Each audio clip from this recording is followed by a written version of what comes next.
Hey everyone, this is John from EastCoastArmory.com, and I'm here today with a project update video for this 1/6 scale radio-controlled Armortek King Tiger heavy tank. Since the last video update, a lot of progress has been made to the tank's top deck, rear hull, and also, most notably, the engine compartment. We'll be going over all of these additions and modifications in this video. Starting with the model's engine compartment, the first area of focus has to be the components that are supplied with the kit. Now, the way the Armortek King Tiger is designed is that you have the top deck, which is comprised of 3 pieces. You have the 2 front sections, which are not found on the table at the moment, and you have the rear undersection that holds up the engine deck. In addition to the center portion that holds up the engine deck, you also have 2 other support straps here, which hold up the fan guard clusters. All 3 of these components are comprised of laser-cut sheet steel, and the components that you see on the table here are currently stock. What has been made to them, of course, is the addition of the red primer. When you get the parts stock, they are made from just standard mild steel. Now, this component here, I'm probably going to revise and alter design somewhat due to the detailed engine compartment that will be going into this vehicle.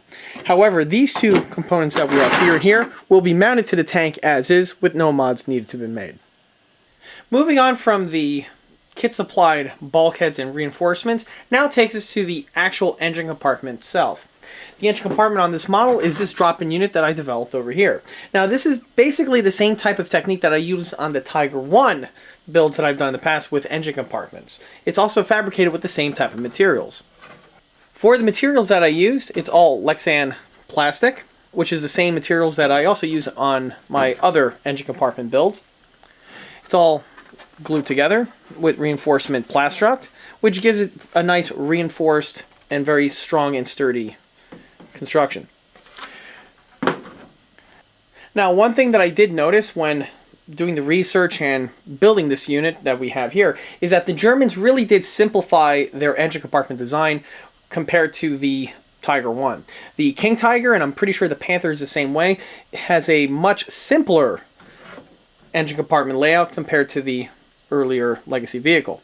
The Tiger I has the same type of access hatch panels that we have here, but on the Tiger I there's also this very large shelf that needs to emerge from this location and drop downward. On the King Tiger, this is not the case, and I'm pretty sure the Panther is the same way. Now, also, you'll notice that the engine compartment is totally segmented out, while on the Tiger I, this portion here actually cuts off at the sponson level, and this then has access for the fuel tanks, which are located on either side of the engine. On the King Tiger, and again, I believe on the Panther as well, that's not the case. They come straight downward and make contact with the bottom floor of the vehicle.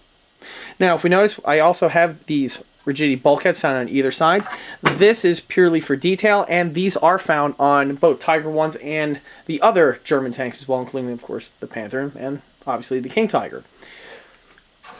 Now, if you notice, I have these weird cutouts that are found in these sections here. These are not found on the real units, but are needed for this drop-in shell that I have because of the Armortek suspension. I have to modify or build this unit so that it fits inside of the Armortek tank and does not hinder in any way, shape, or form the performance of the suspension. Because then I have to take some liberties with the way these cutouts are found.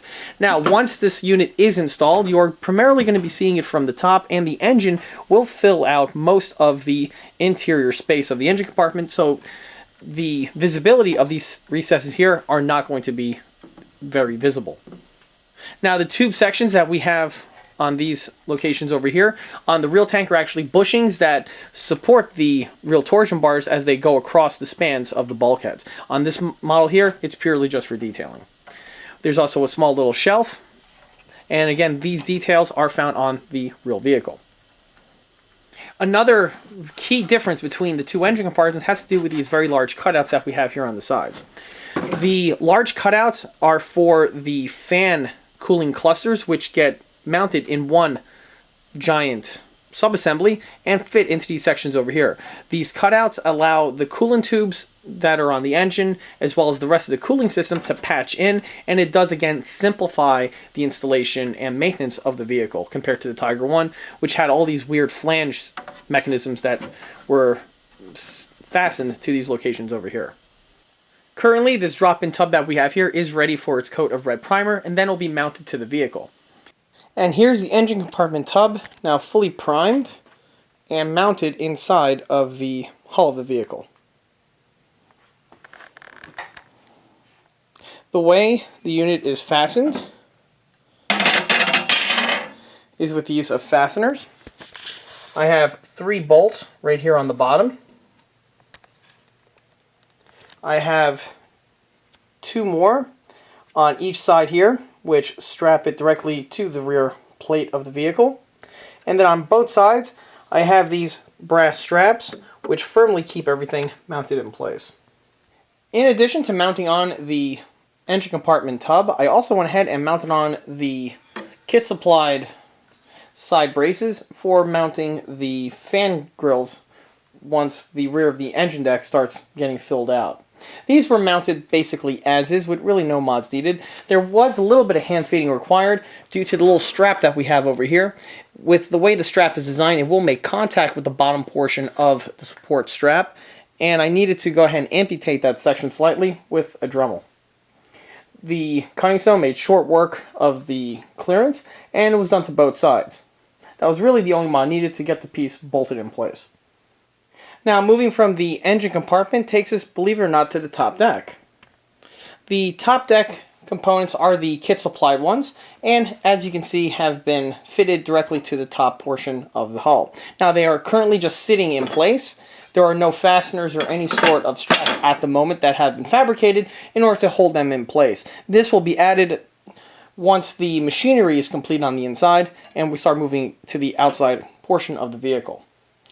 Now, on the Armortek King Tiger, the top deck is very realistic in its detailing because it comes in 2 pieces that we have here and here. On the real King Tiger, there would be some weld beads, which would be locking everything together. Now, on the kit itself, like I said before, they are comprised of 2 separate components, and unlike the Tiger 1, where you need to have angle straps to fit the pieces in place or else they'll fall in, on the King Tiger and the Panther that's not needed because of the way the hull is angled. There is a recess machined into the top lip portion of the armor plates, and this allows for the armor plates to sit on like I have over here. Now, once the build progresses further, one of the requirements that the customer had for this build was the ability to remove the top deck, which is something I'm going to have to design and go over as the build progresses. Now, as for these pieces themselves, they did require a little bit of hand fitting in order to get them mounted into their locations in a nice flush manner. This needs to have been done to both plates. The way this was done was that on a belt sander, I carefully, cannot stress that enough, removed material on both sides equally, and then after enough material was removed, the pieces then were able to fit directly in place. Now, why it's absolutely crucial to remove just the right amount of material is that if you over hand fit and remove material from one side more than the other, this can cause a shifting problem, and the turret hole alignment will not be centered. This will cause some issues that will have to be addressed. Also, the over removal of material can also affect the way the top plates fit with their locations, again, on the lower hull. So this is definitely something that must be addressed very carefully by the builder. With the engine currently not fitted, you can see how the detailing plays into effect with the swing arms and the torsion bars like I mentioned before. Now, theoretically, this entire pan is completely removable as everything is just held in place with fasteners. However, this section really should not be messed with or altered unless there is a crazy emergency, something along the lines of an actual torsion bar snapping in half. Outside of that, and even if that happens, removal of the engine and the engine compartment is really not going to be that necessary. Now, moving towards the spots and sections, you will see that they are totally open. This differs from the way I do the Tiger 1s, where I make everything completely solid like it is on the real vehicle. On this vehicle over here, from what I've seen from my research, there actually are some very large openings on this section, and from what I understand, I think there may be some access hatches that can be mounted in place. Now, once the detail starts filling in, you will see a lot of this area start filling in with the machinery for that of the cooling fan and the radiators and ductwork systems, which are going to be added. Once all those systems start getting fitted in, the visibility into these bottom sections here are going to disappear, specifically once all the fan guards and everything gets mounted in place. And with the engine compartment now mounted inside the vehicle, here you can see the engine actually fitted to the vehicle. Now the engine is just basically dropped into the compartment. It is not being held on at the moment with any fasteners or any type of mounting brackets, which will be developed shortly after the filming of this video. But you can see how the engine is starting to fill out and the back is really starting to come together. Now if I take the plate that I have here and put it over the engine compartment, you'll see how the Maybach HL230 with the cyclone does not fully line up with the center portion of the engine access hatch. This is not a mistake, and it's as per the real vehicle. If you see these engine hatches open, the Maybach will be in this configuration over here, where you get access to the one cyclone, some access to the second, but you do get some pretty good access to the magnetos. Keep in mind, in field, if you need to access the engine, you would simply undo the fasteners and with a hoist, lift off this plate, and now you have full access to the Maybach HL230. Moving from the engine compartment now takes us to the tank's rear exhaust manifold. It is at this time of the build where I can install and fit these pieces, because once the engine and the engine compartment is fully fleshed out, getting access to these fasteners for mounting is going to be a little bit difficult. Now, what we have on the table here are the stock components with the Armortek kit. Now, the King Tiger has been released a couple times, actually has just been recently re-announced by Armortek, and the components for the exhaust have not changed by the least. What you see here is basically what you're going to be seeing on all renditions of the Armortek King Tiger. Now, the way the parts break down is as follows. We have here the two armored exhaust manifold cover caps. These pieces here are made from CNC'd aluminum and are quite hefty, robust pieces. Note the thickness of the aluminum itself. The left and right units are identical to each other and are not left and right hand specific as they are on the real King Tiger, which I'll be going over that in a little bit. Here we have the actual exhaust manifold base. Now, what's not on the table is a small little adapter piece which plugs to this component here, which then allows you to insert the copper tube, which I'm about to get to. Just like with the armor covers, the manifold bottom base is again CNC tooling. It's all drilled out and ready for mounting. Moving to the exhaust tubes themselves, they are simple lengths of pre-bent copper tubing, which are pre-cut to the appropriate length and are the correct size and length. Now, with like all the other Armortek supplied detail components, the stock units are very simplistic in their overall shape and form. They give you the approximate shape and size of the components that would be on the real tank, but again have been simplified to a degree to make it easier to manufacture for Armortek, specifically with the tooling that they are represented in. Now, starting with the exhaust manifolds themselves, these I actually will not be using on this build, and in their place I'll be replacing them with the detailed set from EastCoastArmory.com. The units we have here are listed on the ECA catalog and are specifically designed for the Armortek King Tiger. The unit is made from a piece of cast resin. It has its flange detailing all present, as well as its integral, would look like rivets, but these are just integral sprue lugs, which are found on the real castings. We also have here the actual casting seam line, which is present again on the actual sand castings of the real components. Now, these ones here are not currently drilled out yet. These will be modified to fit the Armortek components once the units have been fully drilled out for, of course, that of the smoke system. Now, the unit will connect to the Armortek tube like I have here. There is an adapter piece which I machine, which I'll be going over in the next scene or two. Now, one thing that you'll see is that the flange piece does have its segmented line, because on the real unit, this bottom portion here of the flange is actually integrally casted into the manifold elbow, while this top flange here will actually be integrally welded to the top exhaust tube itself. There are 4 fasteners which lock everything in place, and these of course will be added via real fasteners. Moving towards the mods that are going to be made to the armor cover. The armor cover, again, gives you the overall basic shape. Now, I do have replacement aftermarket parts in cast resin. However, for this model here, I'm going to be altering and modifying the stock Armortek metal units for use on this model. Now, one thing that is found on the King Tiger is that the armor cover caps are left and right hand specific. The difference being is that on the one unit, there is a small little bracket which descends down from the bottom, and this bracket is actually an alignment jig for the crank starter, so you could slide it through the starter axis cap and are able to manually start the engine with that of a crank wheel. This is only found on one of these covers, and the other is absent. Also, the size and some of the geometry will be altered somewhat to give a better prototypical look compared to the stock offering. And here are the exhaust manifold parts now fully reworked and are ready for their coat of primer, base coat, and then eventually mounting to the vehicle.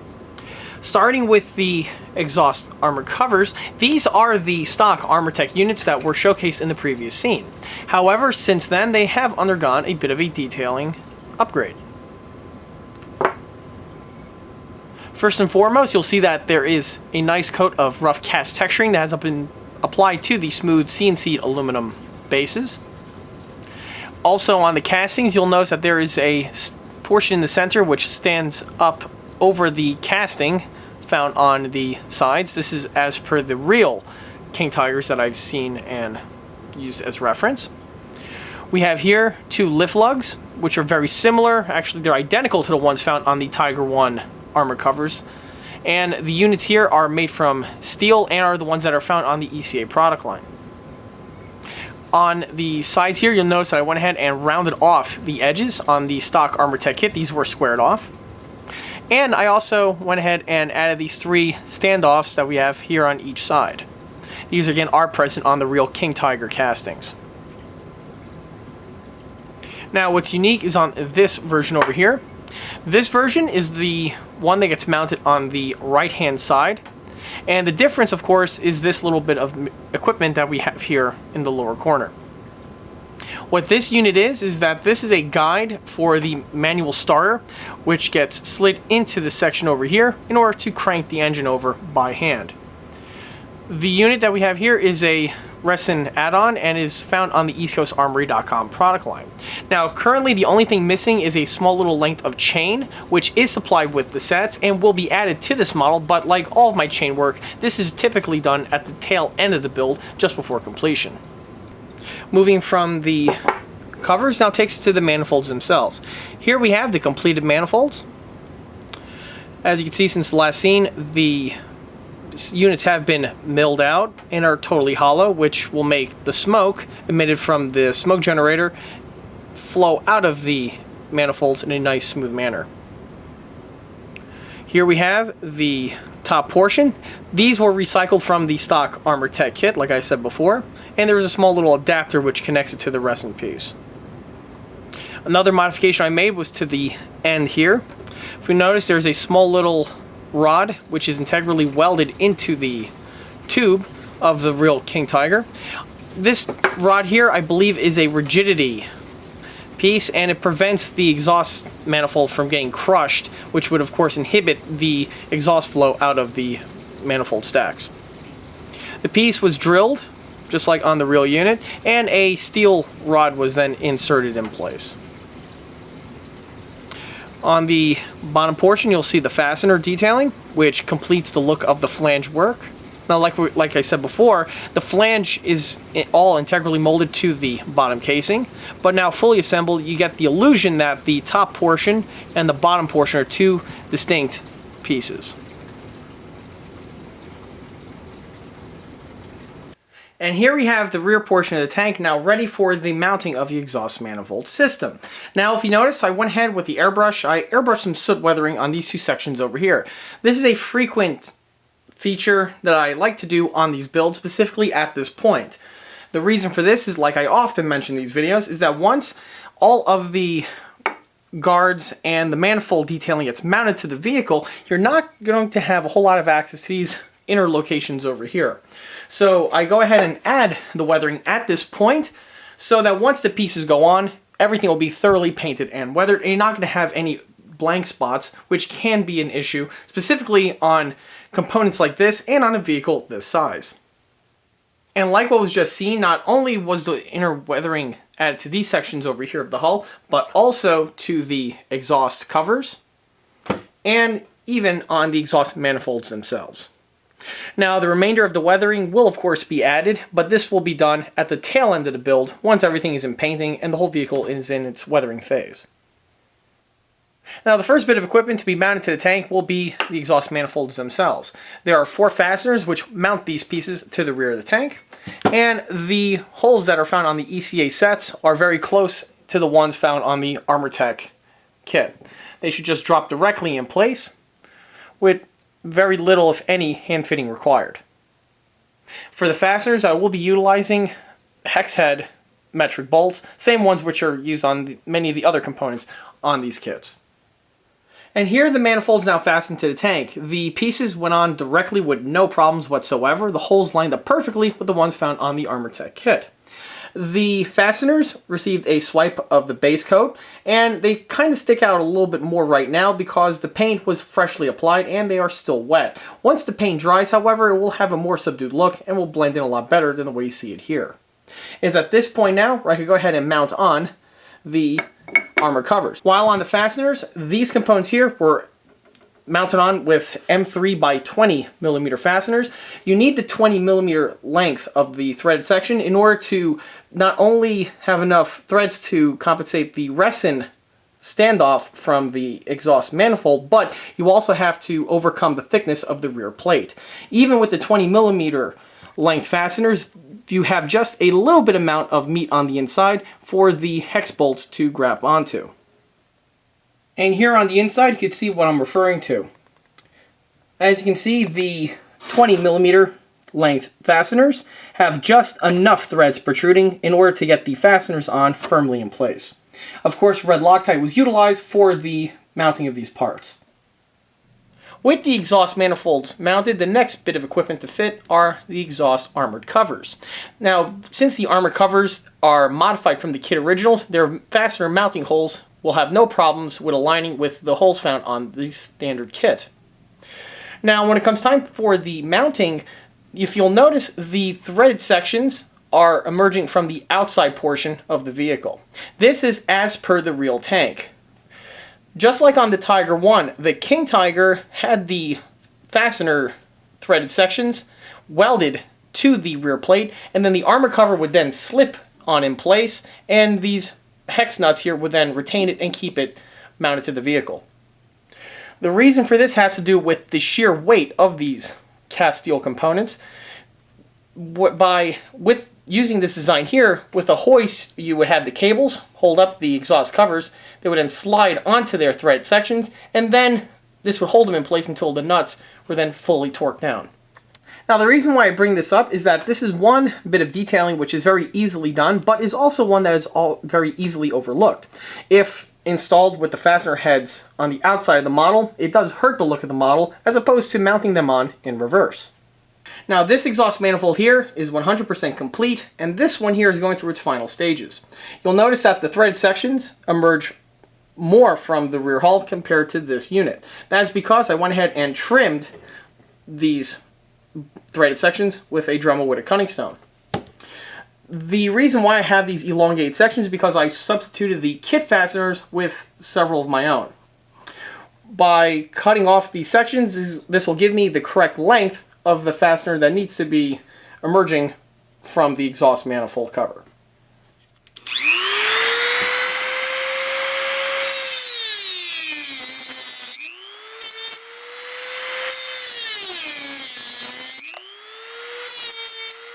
Now, because the exhaust manifolds are made of metal, you don't have to worry about any sort of overheating happening, which could melt the components like you would see on a plastic model or even parts cast in resin.